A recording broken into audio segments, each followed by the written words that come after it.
Hello students, welcome to my channel chemistry learnings. आज का topic free radical addition reaction. बहुत आसान topic है ये।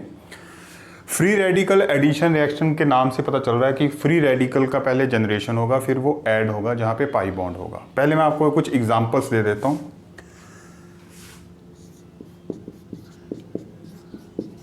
ये एक सिमेट्रिकल एल्कीन है, ठीक है। This is ethene. ये एक सिमेट्रिकल एल्कीन है।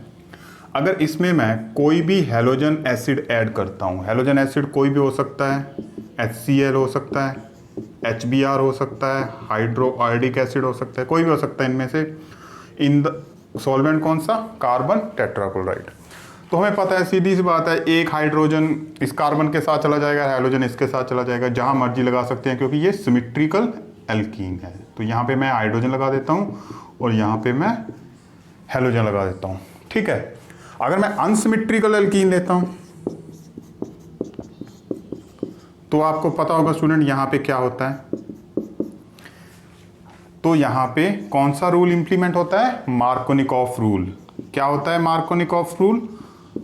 मार्कोनिकॉफ रूल ये बोलता है कि अगर कोई एल्कीन अनसिमेट्रिकल है और वहां पे एडिशन रिएक्शन होने जा रहा है, तो जो हाइड्रोजन है वो उस कार्बन के ऊपर जाके लगेगा जहां पे पहले से ही हाइड्रोजन का नंबर ज्यादा है। यहाँ पे पाई बॉन्ड है, इस कार्बन के पास नंबर ऑफ हाइड्रोजन ज्यादा है, तो हाइड्रोजन इसके साथ लगेगा और हैलोजन इसके साथ लगेगा। ये हमें पता है, ठीक है। तो यहाँ पे मैं हैलोजन लगा देता हूँ और यहाँ पे मैं हाइड्रोजन लगा देता हूँ, ठीक है। मार्कोनिकॉफ रूल इंप्लीमेंट होता है इस केस में, ठीक है। अब मैं एक तीसरी रिएक्शन लिखता हूं। सेम रिएक्टेंट है, ठीक है। बस यहां पे मैंने क्या चेंज किया, यहां पे कार्बन टेट्राक्लोराइड लिया है और यहां पे मैं क्या ले रहा हूं? कोई भी परऑक्साइड। अब स्टूडेंट क्या होगा? अब पूरी कहानी चेंज हो जाएगी। यहां पे मार्कोनिकॉफ रूल इंप्लीमेंट हुआ। मार्कोनिकॉफ रूल का मतलब क्या है? हाइड्रोजन गया जहां पे हाइड्रोजन पहले ही ज्यादा थे यहां पे। लेकिन यहां पे क्या होगा? यहां पे होगा anti Markovnikov rule. Anti Markovnikov rule, ठीक है। इसको मैं शॉर्ट में लिख रहा हूं, एंटी MO। क्या होगा?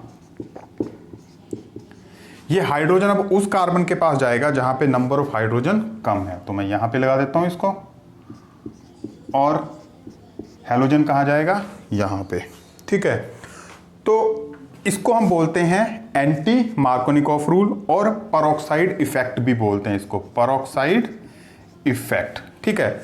तो स्टूडेंट ये जो रिएक्शन है, ये वाली रिएक्शन जिसको मैं ब्रैकेट कर रहा हूं, ये this is the example of free radical addition. Addition यहां पे भी हो रहा है, एडिशन यहां पे भी हो रहा है। ये जो दो रिएक्शन हैं, they are the examples of electrophilic addition. और ये कौन सी एग्जांपल है? Free radical addition reaction. Free radical addition reaction में हमें एक पर्टिकुलर मॉलिक्यूल की जरूरत पड़ती है जिसको हम बोलते हैं परऑक्साइड मॉलिक्यूल, ठीक है। इसको हम परऑक्साइड इफेक्ट बोलते हैं। इसकी प्रेजेंस में मार्कोनिकॉफ रूल से बिल्कुल उल्टा हो जाता है, एंटी मार्कोनिकॉफ रूल हो जाता है। इसको हम एक और भी नाम देते हैं, खराश रूल या खराश एडिशन, ठीक है। Kharasch rule. तो this is the example of free radical addition, this is the example of electrophilic addition reaction, ठीक है। अब इसमें और इसमें एक और डिफरेंस है। पहला डिफरेंस आपको समझ आ गया होगा, ठीक है। और दूसरा डिफरेंस क्या है? जब इलेक्ट्रोफिलिक एडिशन रिएक्शन होगी तो इनमें से कोई भी हैलोजन एसिड हम यूज कर सकते हैं, चाहे HCl यूज करें, चाहे HBr, चाहे HI यूज करें। लेकिन एंटी मार्कोनिकॉफ रूल में, यानी कि फ्री रेडिकल एडिशन रिएक्शन में, हम सिर्फ ये वाला हैलोजन एसिड ही यूज कर सकते हैं, हाइड्रोब्रोमिक एसिड। यानी कि इसमें हम हाइड्रोआयोडिक या HCl यूज नहीं कर सकते, ठीक है।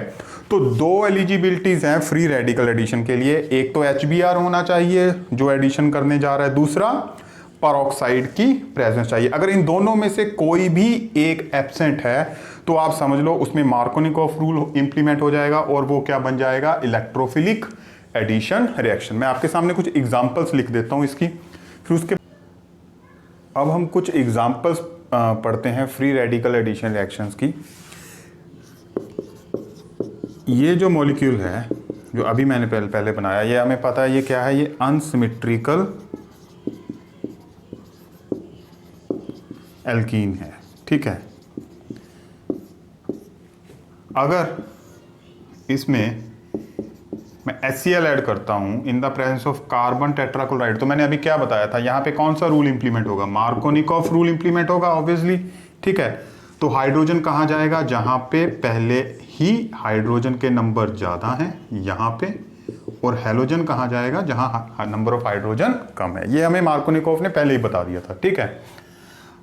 अगर अब HCl तो मैं लेता हूं, लेकिन कार्बन टेट्राक्लोराइड की जगह पे मैं लेता हूं हाइड्रोजन परऑक्साइड, तो क्या लगता है हमें, क्या एंटी मार्कोनिकॉफ रूल इंप्लीमेंट होगा? नहीं, यहां पे भी मार्कोनिकॉफ रूल ही इंप्लीमेंट होगा क्योंकि यहां पे HCl है, ठीक है। तो फिर सेम प्रोडक्ट बनेगा, लेकिन एक थर्ड कंडीशन लेके चलते हैं हम। कौन सी? यहां हम HCl की जगह लेते हैं hydrobromic acid HBr in the presence of hydrogen peroxide. अब यहां पे क्या होगा, यहां पे होगा एंटी मार्कोनिकॉफ रूल। तो आपने एक चीज ध्यान में रखनी है कि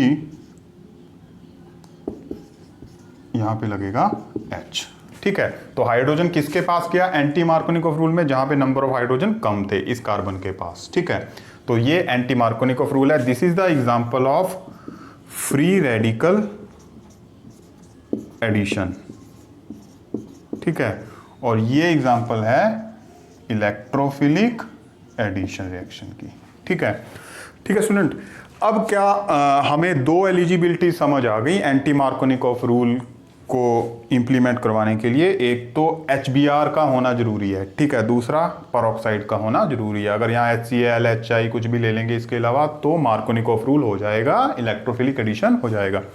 अब हम पढ़ते हैं इसका मैकेनिज्म।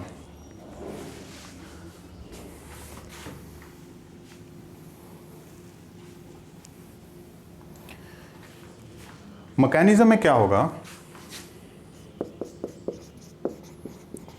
सबसे पहले हम इसमें फ्री रेडिकल एडिशन में हम क्या यूज कर रहे थे, परऑक्साइड्स, ठीक है। हम कोई भी परऑक्साइड लेते हैं, ये जो परऑक्साइड है ना, ये हाइड्रोजन परऑक्साइड भी हो सकता है, ये बेंजोइल परऑक्साइड भी हो सकता है। मैं उसका स्ट्रक्चर लास्ट में बना दूंगा आपको क्या होता है। अभी हम ये समझ के चल रहे हैं कि ये कोई भी परऑक्साइड है, इसका हम क्लीवेज करते हैं। वो कौन सा क्लीवेज होगा, homolytic cleavage. Homolytic cleavage, homolytic cleavage आपको पता होगा, जब कोई मॉलिक्यूल दो मोइटीज में टूटता है और दोनों मोइटीज इक्वल नंबर ऑफ इलेक्ट्रॉन ले जाए तो उसको बोलते हैं होमोलाइटिक क्लीवेज।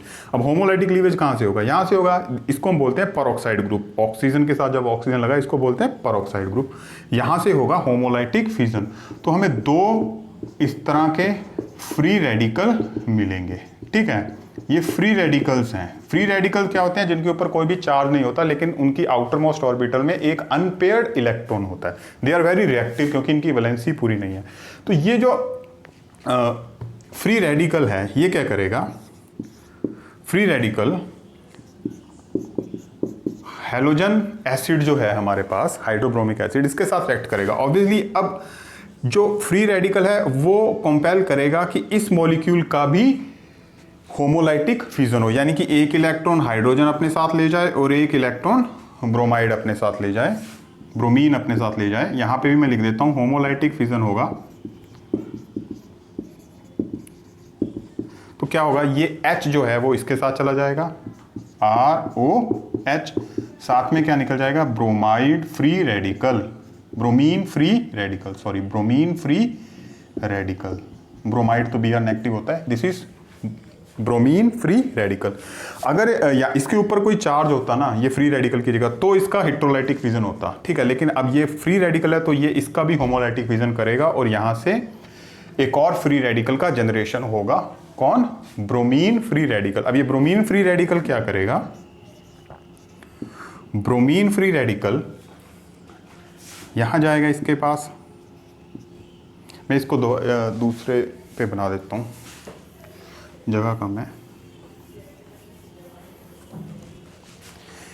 ये जो फ्री रेडिकल हमारे पास जनरेट हुआ, ये क्या करेगा, ये अनसिमेट्रिकल एल्कीन के पास जाएगा। क्यों जाएगा भाई? क्योंकि इसके पास पाई इलेक्ट्रॉन्स है, नंबर ऑफ इलेक्ट्रॉन की डेंसिटी, नंबर ऑफ इलेक्ट्रॉन इसके पास ज़्यादा है, फ्री लूजली बाउंड जो इलेक्ट्रॉन है, पाई इलेक्ट्रॉन ज़्यादा है, तो ऑब्वियसली इसकी एफिनिटी, इसकी अट्रैक्शन इस मॉलिक्यूल के लिए रहेगी। अब दो पॉसिबिलिटीज़ हैं। कौन सी दो पॉसिबिलिटीज़ हैं? ये जो फ्री रेडिकल है ये या तो इसके साथ जाके बाइंड कर जाए, इस कार्बन के साथ, या फिर ये इस कार्बन के साथ जाके बाइंड कर जाए। हम दोनों पॉसिबिलिटीज लेके चलते हैं, और जो ज़्यादा स्टेबल होगा उसके बनने की पॉसिबिलिटी ज़्यादा होगी। तो पहले हम क्या करते हैं, इसको इस कार्बन के साथ लगाते हैं, ठीक है। इस कार्बन की वैलेंसी अधूरी रह गई, ठीक है, तो इसके ऊपर हम क्या लगा देते हैं, डॉट, यानी कि इसके पास अनपेयर्ड इलेक्ट्रॉन है, ठीक है। अब ये फ्री रेडिकल जनरेट हुआ। दूसरा फ्री रेडिकल कौन सा जनरेट होगा? अगर ये ब्रोमाइड आयन इसके साथ जाके लग जाए तो यहां पे हो जाएगा, ठीक है। अब आप स्टूडेंट, एक रूल है, हमें पता है, मैं यहां लिख देता हूं, वी नो दैट जो टर्शरी फ्री रेडिकल है वो सबसे ज्यादा स्टेबल होता है because of inductive effect, secondary उससे कम, और सबसे कम प्राइमरी, ठीक है। अब ये जो फ्री रेडिकल जनरेट हुआ है ये कौन सा है? दिस इज सेकेंडरी, ठीक है। और ये कौन सा जनरेट हुआ है? प्राइमरी, ठीक है। Sorry, this is primary and this is secondary, sorry, this is primary and this is secondary free radical. तो ऑब्वियसली जो सेकेंडरी है वो ज्यादा स्टेबल है, ये मोर स्टेबल है, तो इसके बनने का चांस ज्यादा रहेगा। तो ऑब्वियसली जो रिएक्शन है वो इस डायरेक्शन में, ये इसके बनने का चांस सबसे ज्यादा रहेगा, ठीक है। तो क्या होगा नेक्स्ट स्टेप में, ये बनेगा,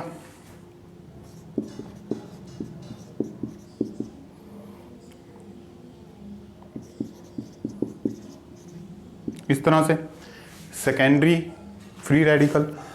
अब क्या होगा, अब एक और आएगा HBr, ऑब्वियसली, ठीक है। ये अब कार्बन अपनी वैलेंसी पूरी करने के लिए किसके साथ रिएक्ट करेगा? हाइड्रोजन के साथ। ब्रोमीन के साथ रिएक्ट नहीं करेगा, ब्रोमीन को ये अपनी तरफ नहीं लेके जाएगा, क्योंकि आप उसके कोई भी कारण समझ सकते हो, उसका स्टीरिक हिंड्रेंस कारण हो सकता है, ठीक है, बल्कियर ग्रुप लगा है, इनमें आपस में रिपल्शन रह सकता है, ठीक है। तो इसलिए इस कार्बन के साथ कौन बाइंड करेगा? हाइड्रोजन, ठीक है। अब क्या होगा, देखो जो फ्री रेडिकल होता है ना वो इसका भी होमोलाइटिक फिजन के लिए रिस्पॉन्सिबल होता है। अब इसका फिर से होमोलाइटिक फिजन होगा, इसके साथ आगे लग गया H, इसके साथ तो पहले ही लगा हुआ है Br, और ये जो Br है ये अलग से एक और फ्री रेडिकल ब्रोमीन का जनरेट होगा। तो हमारा प्रोडक्ट बन गया, ठीक है। क्या है ये? एंटी मार्कोनिकॉफ रूल है। हाइड्रोजन किसके पास जाके लगा है? जहां पे नंबर ऑफ हाइड्रोजन पहले कम है, और Br कहाँ लगा है? जहां नंबर ऑफ हाइड्रोजन ज्यादा है। तो एंटी मार्कोनिकॉफ रूल हो गया। अब क्या होगा, ये जो ब्रोमीन का फ्री रेडिकल जनरेट हुआ है ये दोबारा से, अब ये तो अनस्टेबल है, ये क्या करेगा, ये फिर से इस मॉलिक्यूल के साथ, ये तो बहुत सारे लाखों करोड़ों मॉलिक्यूल होंगे जो सोल्यूशन होगा हमारा, ठीक है। ये ब्रोमाइड आयन अब फिर से इसके साथ रिएक्ट करेगा, तो ये रिएक्शन आगे के आगे चलता जाएगा, ठीक है। तो स्टूडेंट, ये था free radical addition reaction. Free radical addition reaction और इलेक्ट्रोफिलिक एडिशन रिएक्शन में डिफरेंस क्या है? इलेक्ट्रोफिलिक एडिशन रिएक्शन में इलेक्ट्रोफाइल का जनरेशन होता है, यानी कि उसमें होमोलाइटिक फिजन नहीं होता। HBr का जो मैंने अभी बताया था, कोई भी हैलोजन एसिड होगा उसका हिट्रोलाइटिक फिजन होता है, तो उसमें H पॉजिटिव और Cl नेगेटिव या Br नेगेटिव जनरेट होते हैं। तो H पॉजिटिव पहले अटैक करता है, इसलिए उसको बोलते हैं हम इलेक्ट्रोफिलिक एडिशन रिएक्शन। इसमें कौन अटैक करता है पहले? फ्री रेडिकल, ब्रोमीन का फ्री रेडिकल, जिसने पहले अटैक किया, हाइड्रोजन ने बाद में किया, तो इसको हम बोलते हैं free radical addition reaction. Student, मैंने अभी आपको बताया था कि हम इसमें जो यूज करते हैं, क्या बोलते हैं उसको, पेरोक्साइड्स। कौन कौन से होते हैं पेरोक्साइड्स? एक तो पेरोक्साइड्स जो हम यूज कर सकते हैं, एक तो हम कर सकते हैं हाइड्रोजन पेरोक्साइड, और दूसरा हम कर सकते हैं, इसको हम क्या बोलेंगे,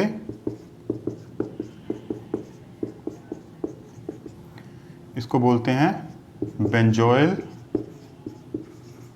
पेरोक्साइड। Benzoyl peroxide. स्टूडेंट अब हमारे सामने जो नेक्स्ट इसमें समझने वाली बात है, इसको मैं रब कर रहा हूँ, जो नेक्स्ट इसमें समझने वाली बात है वो बहुत इंपॉर्टेंट है। वो आपके दिमाग में क्वेश्चन आ रहा होगा कि फ्री रेडिकल एडिशन में सिर्फ HBr ही क्यों यूज होता है। ठीक है, इसमें HCl, HI और HF ये क्यों नहीं यूज हो सकते। ठीक है, तो उसकी बात करेंगे हम। HBr ही यूज होता है, ये नहीं यूज होते, उसका कारण क्या होता है। मैं इन चारों को यहाँ पे लिख देता हूँ। देखो हमने पहले स्टेप में क्या किया था, Br का जनरेशन किया था। ठीक है, यानी कि Br फ्री रेडिकल का जनरेशन किया था। तो होता क्या है, अगर मैं इन चारों को कंपेयर करूं, HF को, HCl, HBr एंड HI। ठीक है, HF जो होता है इसमें फ्लोरीन का साइज बहुत छोटा है, हमें पता है। ठीक है, इस बॉन्ड को तोड़ना बहुत मुश्किल है, तो इसमें हमें we have to provide energy. ठीक है, बॉन्ड डिसोसिएशन एनर्जी, तो हमें बहुत ज़्यादा एनर्जी देनी पड़ेगी। तो ये जो रिएक्शन होती है ये हाईली एंडोथर्मिक रिएक्शन है। स्टूडेंट एक बात मैं आपको बता दूं, exothermic reactions are easier as compare to endothermic reaction. Exothermic reaction में क्या होता है, एनर्जी रिलीज होती है। ठीक है, एंडोथर्मिक में we have to provide energy. तो endothermic reactions are somewhat difficult. तो अगर हम HF बॉन्ड तोड़ते हैं तो हमें we have to provide energy. तो ये HF को तोड़ना इज समवट डिफिकल्ट टास्क। तो ये एंडोथर्मिक रिएक्शन हो जाए तो हमें बहुत ज़्यादा एनर्जी चाहिए ये रिएक्शन करवाने के लिए। तो ये ऑलमोस्ट इम्पॉसिबल रिएक्शन है। HCl में भी क्या होता है, एक्सोथर्मिक से ज़्यादा ये क्या होती है, एंडोथर्मिक। ये भी एंडोथर्मिक रिएक्शन होती है अगर हम HCl यूज़ करते हैं। ठीक है, ये एंडोथर्मिक क्यों होती है मैं उसकी बात करता हूँ। HBr में क्या होता है, ये एक्सोथर्मिक रिएक्शन करता है, एक्सोथर्मिक रिएक्शन। ठीक है, यानी कि HBr का बॉन्ड तोड़ना इज मोस्ट इजी टास्क। ठीक है, HF और HCl ये दोनों का जो बॉन्ड जो तोड़ना है ना, ये थोड़ा सा डिफिकल्ट रहता है। ठीक है, इसलिए ये कौन सी रिएक्शन रहती है, एंडोथर्मिक रिएक्शन। इसलिए एंटी मार्कोनिकॉफ रूल में हमें करना क्या है, हमें फ्री रेडिकल जनरेशन करना है। यानी कि हमें HBr का बॉन्ड तोड़ना है विद द हेल्प ऑफ कौन, ये वाला रेडिकल जो मैंने अभी बताया था।